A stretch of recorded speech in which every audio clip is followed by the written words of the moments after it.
There's a real divide in terms of how white folks and people of color see the world. I feel really strongly that most white people, not all, but the average white person lives in what I call a silo of whiteness.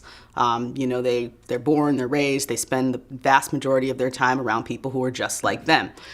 It is theoretically possible in this country to be white and really have very little meaningful interaction with anyone who is unlike you. But in reverse, it doesn't work that way for people of color. And as such, it means that how we approach race and how we approach these incidents that we hear about in the news is really colored by our experiences. And in my work, specifically the work that I do that's sort of aside from what I do at my day job, I really feel the best way to break down those barriers is by actually having conversations around race, where we really put ourselves out there and we're really vulnerable and we really admit to what we don't know and what we do know. And ideally, with these conversations, we find sort of a common ground where we can connect as humans and really start to look at how someone else's world might be vastly different than ours. I think once you get that level of understanding, that is a place where you can really go, how can I now make a difference in my community? Where you can actually start to open your eyes and go, my workplace, it's all white. My school, my church, my whatever, it's all white. What can I do? So that's one of the reasons that I like to do these dialogues. I started the blog in 2008. I was in between jobs. I had spent a year teaching at the college level, and I really wasn't well suited to be a teacher. And so I worked with a life coach, and I really wanted to kind of get a sense of direction for like where my life was going. I was just like in my mid-30s or whatever. And one of the things that came up is that I always wanted to write. And I had been writing at that point for a number of years for the Portland Phoenix, doing this column once a month on diversity. So I got the idea to start blogging, but initially the blog didn't start off with a focus on race.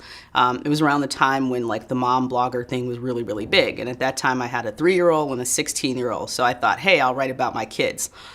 Turned out that writing about my kids in the context that I thought I would be doing didn't work out.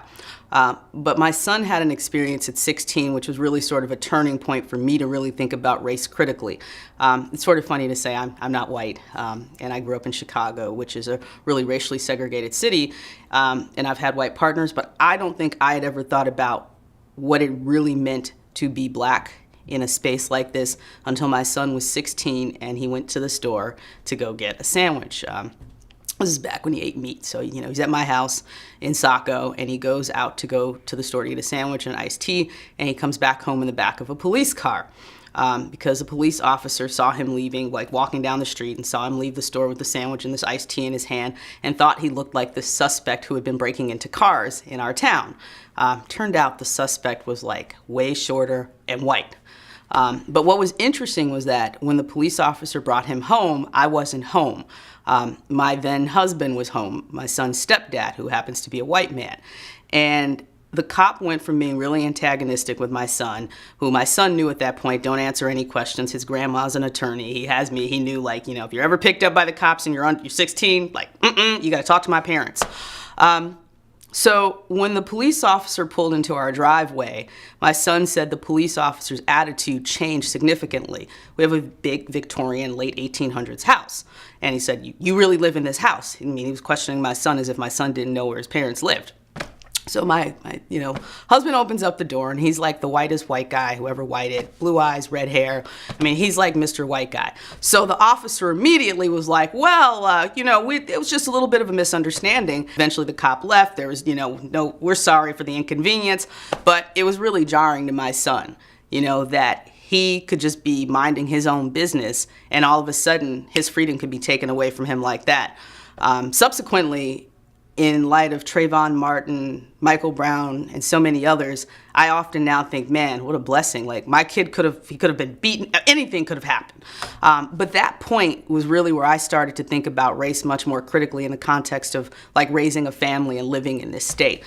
So around, initially the blog started, and I didn't do a lot of talking about race, but as things sort of continued to happen, oddly enough, around my son in a way that made me understand the black male experience as best as I can understand it, being that I'm not a male. Him graduating from high school, him going to college, and him having these experiences really just sort of, pushed me. I think ultimately many of us who are parents, a lot of times it's seeing the world through the lens of our children that make us do the things that we do. And for me, it really became like, hey, we need to have conversations. So the blog, over time sort of morphed morphed into this space for me to rant about race, for me to have these conversations that really no one would allow me to have in a more public space. I mean, even working for the Phoenix for so many years, writing for them, you know, I had 650 words. I can't really have a meaningful conversation in 650 words, but on my own blog, I can have I can have as many words as I want to have.